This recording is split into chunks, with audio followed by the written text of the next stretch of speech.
Hey, what's up, people? Piz out here, and today I want to talk to you guys about the Scream Factory, aka Shout Factory release of Halloween 2 on Blu-ray, the collector's edition. And as with any special edition or collector's edition on DVD or Blu-ray of a classic flick like Halloween 2, the question on the table is, should you buy it? Should you own it? Should this replace your old DVD version of the movie, in this case the bare bones Universal release, or the Blu-ray release that Universal put out last year around this time? Well, the answer is a resounding yes in this case. Your bare bones DVD for Halloween 2, forget about it. Standard format, nothing on there, just a flick. This release, you might want to hang on to it because it does have Terror in the Aisles on it. But as far as Halloween related special features, there ain't much here. Of course, if you're a completist and sentimental as I am, you're not going to throw either one away. You're going to hoard them regardless. But anyway, Halloween 2, of course, this is more from the night that he came home. It's a continuation. It takes place literally the moment after Donald Pleasance's character, Dr. Loomis, has shot Michael Myers 6 times. Or if you count at the beginning of Halloween 2, he shoots him 7 times. Little error there in the editing process. And he's fallen off the balcony of the Doyle house. And Loomis goes downstairs to, of course, see if the shape is still there. And, of course, he is not. And that's where Halloween 2 really picks up. And we're transported to a hospital where they've taken Jamie Lee Curtis's character to, Laurie Strode. And havoc ensues in the desolate Haddonfield Memorial Hospital. It is one of the, it's the best sequel, I think, in the Halloween series. I think that's a pretty easy call. I mean, Halloween 4 is pretty close, but this one really feels a lot like the original as far as just the look and the feel and the style. Michael Myers is different, of course. It's played by a different guy. Dick Warlock played the Shape, aka Michael Myers, in Halloween 2, and he's more stiff and kind of, in a weird way, he's robotic, yet in a lot of scenes the way he moves, and Rick Rosenthal even talks about this in the featurette, the making of, that he sort of just glided, like his feet didn't really touch the ground. So it was more of a demonic kind of Michael Myers character. But yeah, we've all seen the movie. We all either like, love, or don't like the movie. Really, the bottom line with this, as I've said with all special features or collector's editions of movies like this, is really the special features. And Scream Factory, aka Shout Factory, really went all out. I have to applaud them. This is how you do a special edition or a collector's edition of a movie like Halloween 2. You throw in lots of special features. So first off, right off the bat, why don't we just go ahead and talk about, there's 2 discs in here. One is the theatrical version of the movie, and the other is the TV version of the movie. Also, I want to talk quickly about the packaging. This is the slipcase. Of course, very cool slipcase. And inside the actual DVD itself, the slip here is reversible. So you can either go with this kind of cover art or the old school original cover art. And I went ahead and reversed it and went with the old school cover art. So I thought that was pretty cool. And yeah, so you slide this off, and then you've got the original cover art. That's a really cool little add-on from Scream Factory. So kudos for that. Of course, the cover art, very cool, very nice cover art. Not the usual photoshopped, cheap-looking crap. But the making of the making of featurette, which is something that I look for in releases like this, is really good. We get a long, in-depth featurette with interviews with cast and crew, Rick Rosenthal, Irwin Yablans, Lance Guest, Skip Skolnick is even in there, the editor. Just lots of people talking about the movie. You know, I fancy myself as somebody who, you know, I've seen a lot of documentaries about the Halloween movies, about you know, the Halloween series. I've read a lot about them, just being a fan, and you know, I know a lot about them. And you know, there wasn't a whole lot of, you know, new light shined on Halloween 2, but there was quite a bit, and it was interesting to see that. And hear about things, kind of like, you know, really the only reason John Carpenter was involved in Halloween 2 is because he was legally obligated to be involved in Halloween 2 because Erwin Yoblin's Carpenter had gone off to do The Fog, and Erwin Yoblin's had sued Carpenter and Avco Embassy, and they came to this agreement that, you know, once Carpenter had finished The Fog, he would come over and do Halloween 2. They talked to Tommy Lee Wallace, who was originally going to direct it, and he was all a go to do it. He read the script, he hated the script. You know, they talked a lot about how, you know, Carpenter was, you know, it wasn't something, you know, it wasn't a script that he was writing out of, you know, love for the series or love for the movie. It was just, it was a gig, it was a job, it was something, like I said, he was legally obligated to do. He didn't really put a lot of emphasis into the script, into the characters. Tommy Lee Wallace even said, I hated the script. Erwin Yoblin's was like, I wasn't a fan of the script.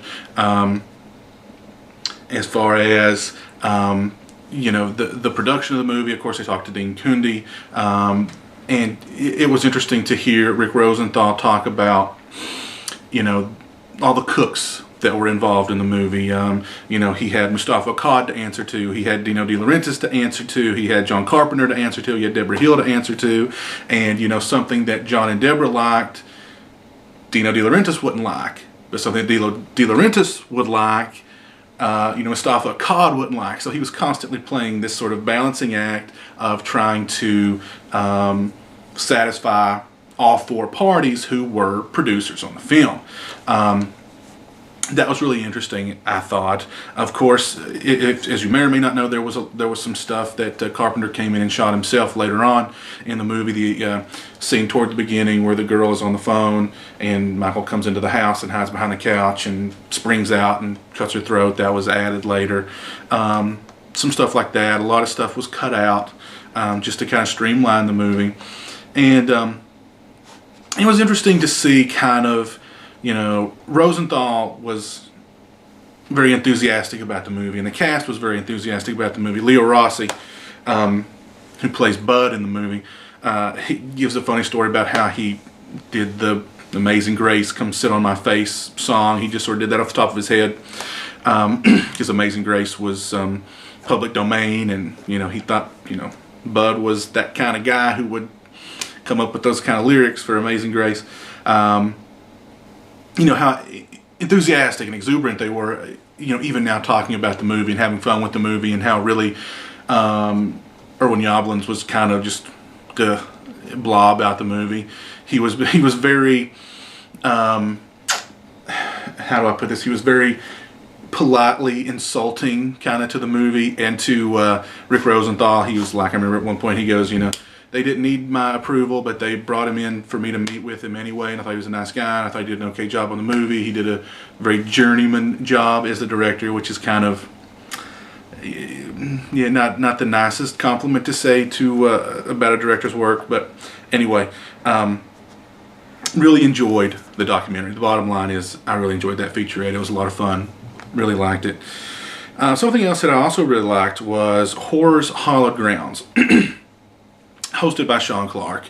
And in Horror's Hallowed Grounds, which I wasn't aware of even existed, he goes to filming locations for classic movies and just walks you through where movies were filmed back in the day. And what was surprising about Halloween 2 was just how little those locations had changed over the years. You know, I mean, this movie came out in 1981. It was probably shot in 1980. So, I mean, we're talking, you know, 32, 33 years ago.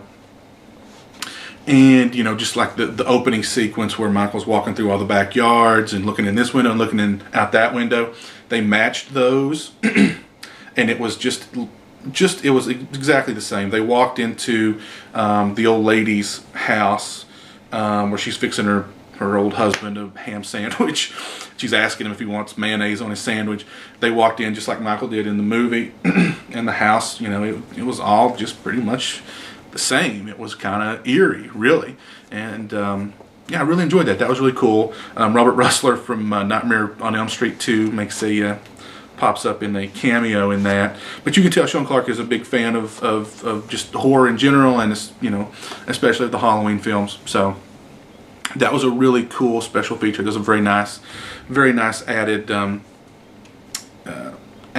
feature. The commentary tracks, there's 2 commentary tracks. I only listened to one. The commentary track that I did not listen to was with Dick Warlock. The commentary track I did listen to was with Rick Rosenthal and Leo Rossi. Not a very informative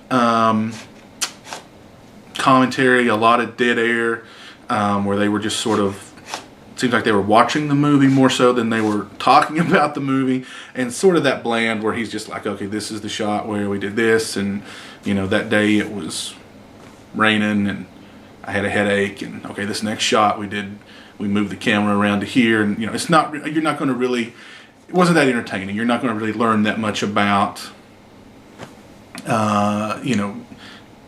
behind the scenes stuff or any kind of filmmaking trade secrets. It wasn't that kind of commentary, unfortunately. The Dick Warlock commentary, I'm sure, would be entertaining. He seemed like a really fun guy. He was on the interviewed on the making of featurette, and really seemed like an entertaining guy. Had a lot of good stories about doing that. He was also the stunt coordinator, so he was coordinating the stunts and then working with the actors during their infamous kills, or the most infamous being, of course, the hot tub scene. So that was pretty cool for him to hear him talk about that in particular. But kind of not, if you're not a commentary guy, you're probably not going to care too much about the Rick Rosenthal, Leo Rossi commentary on Halloween 2. We also get theatrical trailers, TV and radio spots, the usual 9 yards there.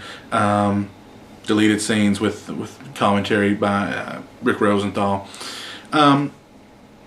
Overall, a really good release. It has, the making of featurette with interviews with a lot of the cast and crew. There's some nice information about the movie that even, like I said, I'm a hardcore Halloween fan. I know quite a bit about the history of the movies and what was going on behind the scenes and stuff. Not to blow my own horn, I had a lot of time on my hands, and being a horror fan, being a Halloween fan, I invested that time reading about stuff like that, or watching documentaries about stuff like that. So anyway, yeah, bottom line is, this is just a great release.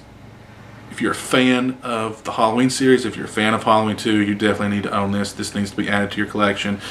Scream Factory, really can't give them enough kudos. They really came out and they hit the ball out of the park. I think the prior releases for Halloween 2 really just pale in comparison to this release.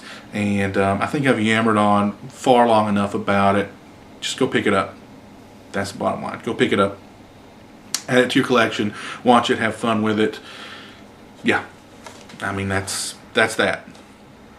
Halloween 2, yeah.